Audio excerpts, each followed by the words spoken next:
Hey guys, my name is Gabby. Welcome back to my channel, and today I'm going to be filming my May wrap-up.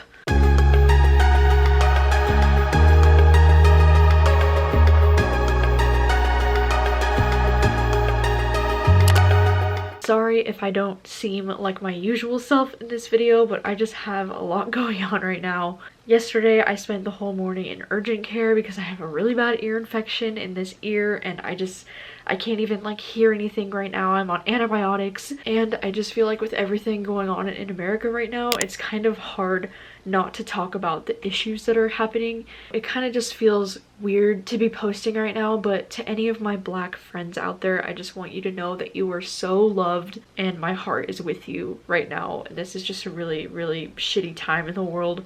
So the month of May hasn't really been the best reading month for me. I feel like I always say that my reading months kind of go in waves because April was a really great reading month for me, and now I feel like May was not very great. In the month of May, I did manage to read a total of 11 books, which is more than I thought I was going to be able to read, but 5 of those were rereads for me. So I did read 5 thrillers this month, 2 romances, 2 horror books, and 2 contemporaries. So I pretty much stayed right within my comfort zone this month. I had 6 5-star books this month, which I know sounds like a lot, but also keep in mind I had 5 rereads this month, and then I had 2 4-stars, 2 3-stars, and 1 2-star. And then I read from 4 male authors this month and 7 female authors. I also did want to mention that I tried to start so many different books this month, and I just DNF'd so many things. Not really permanently necessarily, but I got about halfway through the audiobook of You and Me and Us, and I just couldn't really get into this for some reason, and I just had so many other things that I would rather listen to. I got about 50 pages into Head Over Heels, and I was just not in the mood for a romance when I was reading this. I even attempted to start Anxious People by Frederick Bachman. I only got 20 pages into this before I set it aside. And then I got 200 pages into The Chestnut Man, and I ended up DNFing this. And I feel like honestly with both of these books especially, like I was just not in the mood for them when I picked them up, but I can recognize that these are probably going to be incredible, amazing stories, and I just need to give it a fair chance, and I was just not in the right mindset to pick up either of these books. And I don't know what's wrong with me this month. I can't seem to finish anything that I start. But let's talk about the 11 books that I actually did manage to finish this month. So the very first book that I read this month was Happy and You Know It, and this is one of my book of the month selections for the month of May. And this one is this like contemporary story that follows this young girl who's a musician, and she's gonna be performing for this like group of moms who are these like elite privileged moms and their babies. And I don't know, it kind of like did give me like Big Little Lies vibes with like all the privileged moms and their babies and everything. But honestly, this book would have been so much better if it was written like a thriller, because the story is just a contemporary story kind of about this, and because of that I kind of found it to be kind of boring. And I feel like this story could have been done so much better in the format of a thriller, and if it just had some more plot twists and things. But I will say I really did enjoy our main character's friendship with one of the girls in this. I think the girl Amara. I'm pretty sure. I don't know. It's been so long. But I really enjoyed some of the relationships happening in this book. But besides that, I feel like this story kind of went in a very strange, weird direction. And I just don't know if I would recommend this, honestly. I ended up giving it 3 stars. Like, it was fine. But was it great? No. And then the second book I read this month was What Lies Between Us by John Mars. I was sent an ARC copy of this by John Mars, so thank you so much. John Mars, you are an incredible writer, and I just love and adore you so much. And this book was freaking incredible. This is an adult thriller, if you didn't know. I actually did an entire video dedicated to reading this book this month, so I'll have to link that down below and up above right here if you missed it. But oh my gosh, this book was such a crazy and wild ride, and I gave it 5 stars.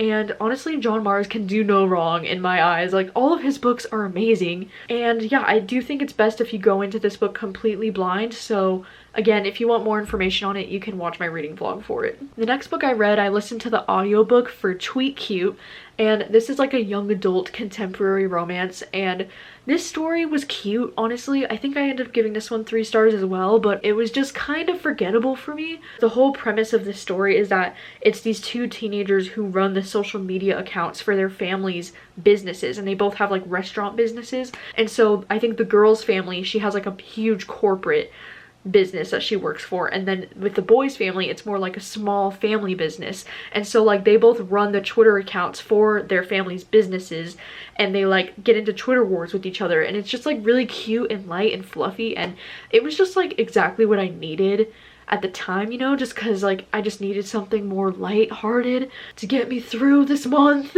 And this was just really cute, but honestly it was just kind of like, I don't know, like surface level. Like I didn't really connect with either of the characters very much, and I just feel like it's kind of forgettable at the end of the day, so I ended up giving this one 3 stars. Like it was cute, it was fine. Alright, the next book I read this month was Salem's Lot by Stephen King. I actually also did an entire reading vlog dedicated to this book as well, so I will link that down below and up above if you missed that. This book was so much fun to read. Like it was honestly such a great time, and this story honestly reminded me so much of like the Haunting of Hill House TV show, but if it had vampires and stuff. I don't know, but this book is crazy. If you don't know anything that it's about, it's basically about this guy, Ben, who's a writer. He's published multiple books, and it's about him moving back to his hometown of Salem's Lot. And the people in the town are starting to turn into vampires, question mark. And there's this really creepy haunted house that's like the main kind of thing happening in this story. And it's just really spooky and really weird, and I really enjoyed it. I ended up giving this one 3.5 out of 5 stars because it definitely, I did have some issues with it, which I do explain a lot better in my vlog that I will link. Overall, I had a really fun time with this, and this is definitely going to be something that's like so memorable for me when it comes to Stephen King's books. Like I definitely think it's one of his best. The next book I read was my first reread of this month, and it was I'm Thinking of Ending Things. After talking about this book so much in the thriller live show that I did this month, everybody was talking about this book, and it seems like everybody has vastly different opinions when it comes to this book, and it has been about 3 years since I first read it, and so I wanted to give it a reread because when I first read this book, I'm pretty sure I gave it 3 stars, but I was just mostly confused and I had no idea like what I was even reading about. But this time after reading it, I listened to the audiobook again, which is just the best way I think to read this book because the audiobook is just so creepy and weird. I did end up enjoying it a lot more this time around, and I gave it 4 stars. Because I just think that this story is so eerie and weird, and after I finished it I went on to all the like message boards online like trying to figure out like what this book is even about. And once I started to read all the discussions on the message boards about what is actually happening in this book, it's honestly kind of like heartbreaking and beautiful, and I just kind of like love it. And the ending of this book is so freaking trippy. Like listening to the audiobook, it's terrifying. And if you didn't know anything about this book, it's basically about this guy who is bringing his girlfriend to go and meet his parents, and they live in the kind of this like rural farm area that's like deserted, and it's just kind of creepy and weird. And this whole book is just creepy and weird, and it was great. It was so much fun to listen to again. Alright, and then the next book I read this month is A Good Marriage by Kimberly McCreight. This is another one of the Book of the Month selections from the month of May, and this one is an adult thriller that I was completely surprised by, because this is a little bit out of my comfort zone because it reads more like a crime thriller because our main character is a lawyer of sorts. And so she gets a phone call from one of her friends that she went to law school with, and he says that the police are charging him with the murder of his wife because his wife was found dead, and they are accusing him of the murder, and so he is calling her to like represent him in court basically. There is a lot of like legal talk in this book, which usually isn't my thing when it comes to thrillers, but this thriller was just so well written and so interesting. I could not put this book down. I'm pretty sure I finished it within 2 days, and this is a little bit of a lengthier one, and especially because there's so much legal talk in it, it feels like you literally have to read like every single word. But oh my gosh dude, the plot twists in this book are incredible. And I think why I enjoyed this book so much is because we follow 2 different kind of like points of views. So we follow the main character Lizzie, who is like the lawyer and like the present day when she's like trying to represent this guy in court. But then in alternate chapters we also follow this girl Amanda, which she's the girl, like the wife that died, and we follow her point of view 6 days before she died. And so I loved the going back and forth between the 2 because I feel like if this story was entirely told from Lizzie's point of view, to, then I feel like I wouldn't have enjoyed it so much because it would be way too much like legal jargon for me. But because it was going back and forth between the two, I found it really, really compelling. And oh my gosh, Amanda's chapters were so freaking interesting. I was just like, what? I was so intrigued, and oh my gosh, the plot twists towards the end of this book were just amazing. So I ended up giving this one 4.5 out of 5 stars. I really, really enjoyed this, and I would highly, highly recommend. The next book, however, was quite the disappointment because it was Something to Talk About by Meryl Wilsner. And I wanted to say a huge thank you to my friend Ashlyn on Instagram for sending me a copy of this book. It is very, very kind of her to send this book my way. I really, really appreciate it. I was really, really looking forward to this book because it is Berkeley's first ever female romance that they've ever published, and because this book follows this girl who's like an A-list actress and her assistant, and it just sounded like everything that I needed in a book. But oh my gosh, I just didn't really enjoy anything about this book. Like, the writing was just so boring, and these two characters had absolutely no chemistry, and literally nothing happens between them ever.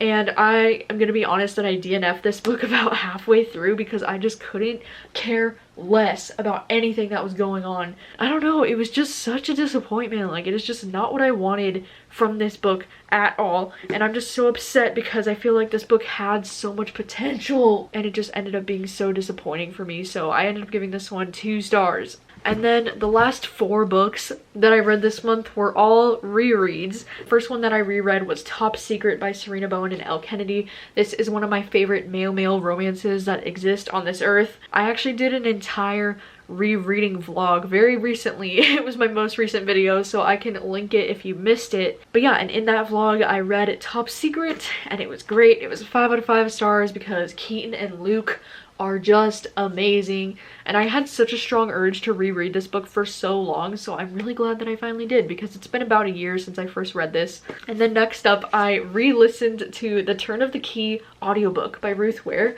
I don't know why I said re-listened because I actually read this physically the first time, but I thought it would be fun to listen to the audiobook for a reread, and the audiobook was so goddamn good. This book was another easy 5 out of 5 for me. It was so much fun to re-listen to this because I had actually forgotten about so many of the plot twists towards the end. I don't know why. I think I blacked out like everything that happened in this book. I remembered like the very end twist, but for some reason all of the twists that happened right before that I had just completely forgotten about. So it was so much fun to listen to this again because it made me so giddy and excited because I had forgotten about all the plot twists that happened. And so this was super fun. I still love this book so much.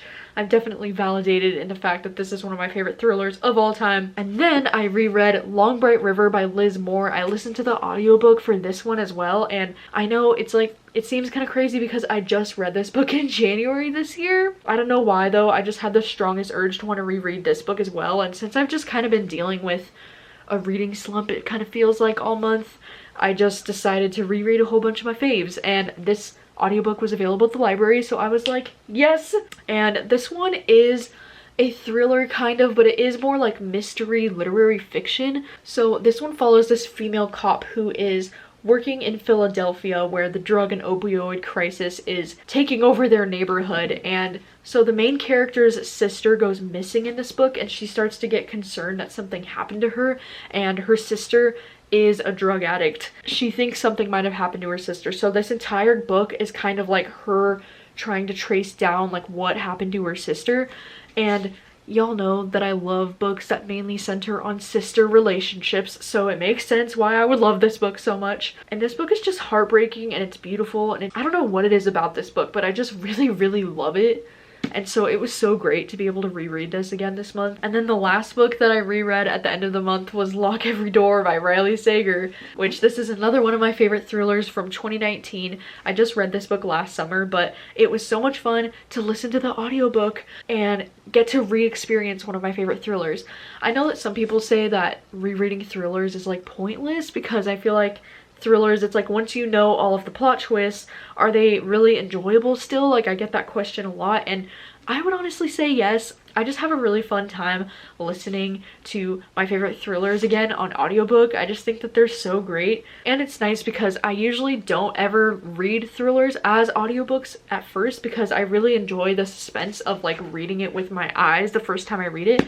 So I love to be able to reread and listen to audiobooks. It's just really great, and I just feel like this narrator did such a great job of like creating this really spooky atmosphere with the Bartholomew building and all the people in the building, and it was just so much fun. So this was another easy 5 out of 5. All of my rereads were 5 out of 5. They were fantastic. So yeah, those are all the books that I read in the month of May. I'm kind of hoping for a better reading month in June because I feel like there's a lot going on in June that I want to be doing.